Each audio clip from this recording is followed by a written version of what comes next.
2016, Betsy Teeter was, I believe, kind of wrapping up her time with the Hub City Writers Project, and they were the owners of the Spartanburg Music Trail.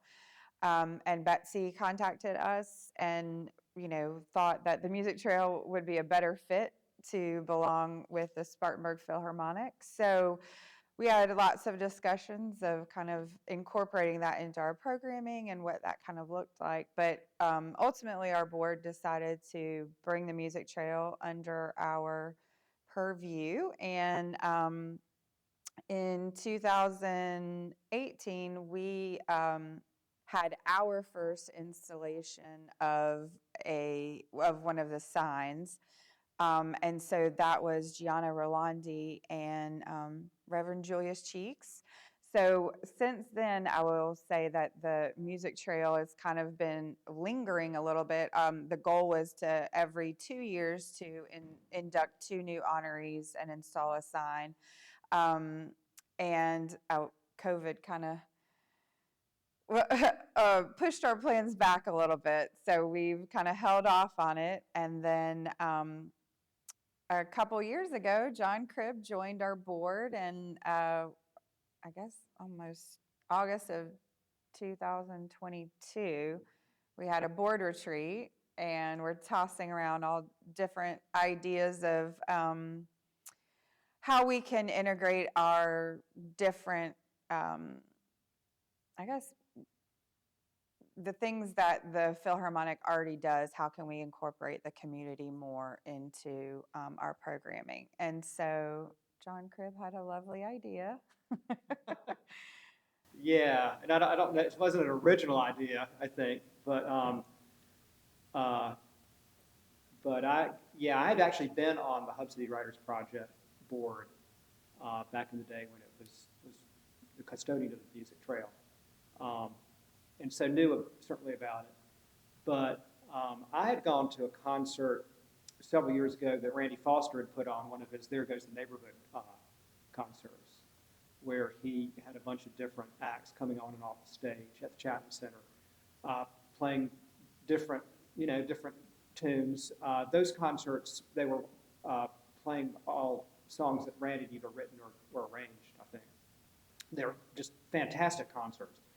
And I remember I went to the first one and walked out, and it was just such a magical night, but I remember thinking, wow, that format would be fantastic to do a concert, same idea, but do music trail selections. Just do a bunch of songs written by or performed by people on the music trail, and it could be, the whole genre of all the kinds of music you find on the music trail: jazz, bluegrass, country, rock and roll, gospel, the whole thing. And so when I went onto the Philharmonic board a couple of years ago, a year and a half ago, we were tossing around ideas, and I mentioned it, and the board embraced it and really got behind it. And the staff at the Philharmonic is very, very experienced in putting together concerts. They do it all the time. They know exactly what they're doing. But this one's a little bit different from what they usually handle. Mm. And so we knew we needed to get somebody who could help with, just actually gluing this thing together. And Randy was our first thought, because Randy had done this concert before, or this type of concert. And so I had lunch with Randy Foster at Converse Deli one day. I called him up and said, I want to talk to you about something, and sat down and kind of laid this out, fully expecting him to say, no, that's a lot of work, I don't have time. But Randy, bless his heart, he immediately got it. Just immediately, he knew the concept. And he, before lunch was over, had said yes, and it was already, I could see the wheels turning even before we left the lunch table. Randy was putting this thing together in his head.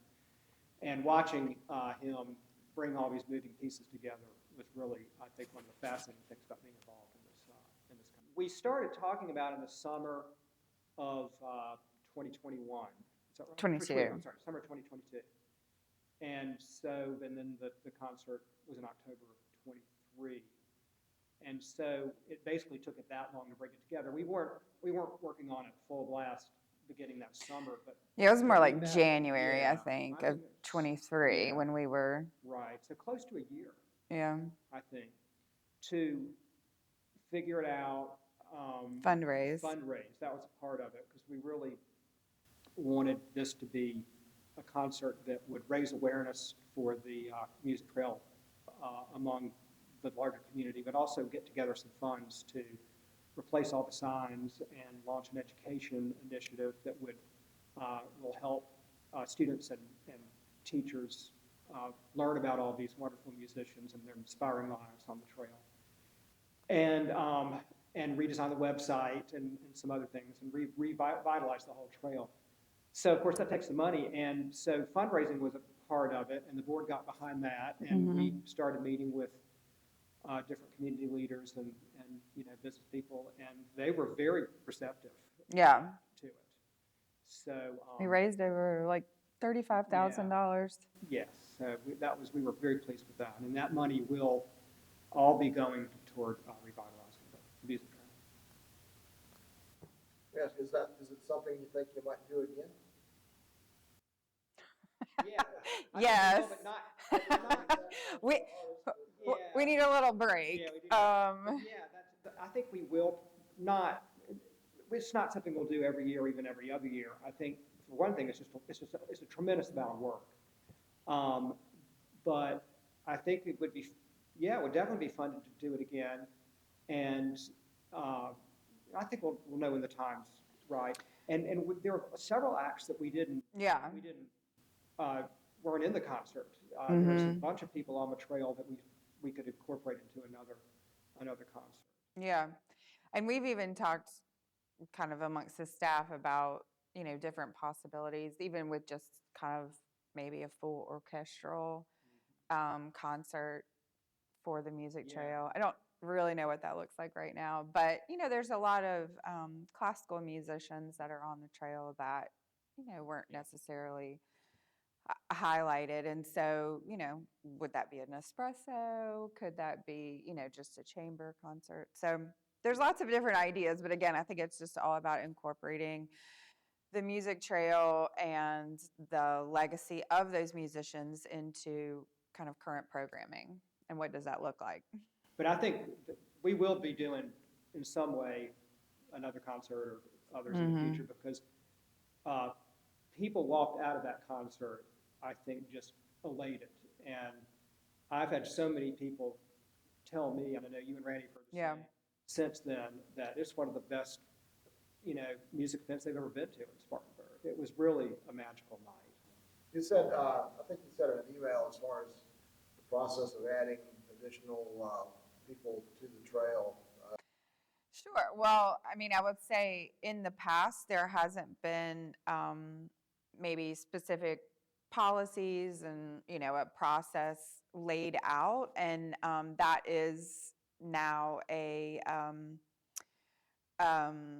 goal of the board of the Philharmonic, is to have more of a structure, I would say, around choosing, folks for the trail and just really what that process looks like. So John is going to head up a music trail committee for the Spartanburg Philharmonic board, and that will, kind of entail obviously getting a group of folks together who love the music trail and, know the history and different things, but also in how we move forward with choosing new honorees and what that looks like, and just kind of being better custodians of the trail. And there's so much talent in this community. Yes. It's unbelievable. I mean, I don't know if there's a town this size anywhere in the country that has more musical talent than Spartanburg does. And so, going forward, we want to be deliberate about inducting people on the trail. And we want to make sure we're, aware of everything that's out there. So one of our goals is to get public input as to, suggestions about who could be on the trail. And then, as Kathryn said, put together kind of a formal process for inducting people. And really, even as we move forward, I guess I would just say the trail's going to look a lot different. I mean, obviously the signs themselves will be different, but also, when the trail began in 2012, I guess, the downtown Spartanburg area looked different. The walking paths were different. And so I believe the goal at the beginning was to kind of literally make a loop around downtown. And, I don't know if making a loop is necessarily still in our thought process, but as we are going to be replacing the signs, we're also in talks with the city and One Spartanburg about the navigability of the trail. And, there's 3 signs on like East St. John, and that's just not a very walkable street anymore. And so we're really going to put the focus on Main Street, Broad Street, Dunbar. And eventually, I think expanding down into the Grain District Yeah. is all that development goes in. Yeah. So and that was another thing. We were kind of on pause for a little bit because of construction in Spartanburg, downtown Spartanburg. So I think moving forward, it'll be a little bit easier to put new signs in as we continue to expand.